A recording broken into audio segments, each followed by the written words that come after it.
Velipoja, një ndër plazhet ranore me shtrirjen më të gjerë në Shqipëri, tërheq çdo vit mijëra turistë vendas dhe të huaj.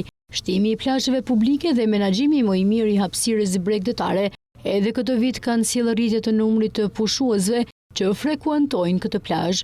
Kryeministri Edi Rama përmes një postimi në rrjetet sociale ka ndarë pamje nga plazhi publik i Velipojës, si njohur për rërën me efekte kurative. Me një shtrirje për mbi 14 kilometër, plazhi i Velipojës mbetet ndër më të preferuarit për vizitorët vendas dhe të huaj në të gjithë stinët.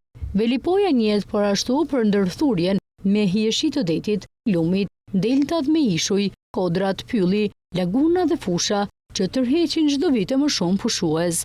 Shumë prej tyre janë të përvitshëm në sezonin veror në Velipoj, të tjerët vijnë për herë të parë për të rikthyer vit pas viti. Në kuadër të operacionit Plazhe të Pastra për të 4-tin vit radhazi, Agjencia Kombëtare e Bregdetit po mbështet Bashkinë e Shkodrës për menaxhimin e pastrimit dhe mirëmbajtjen e plazhit. Vetëm në Bashkinë e Shkodrës, rreth 60% e plazheve janë publike.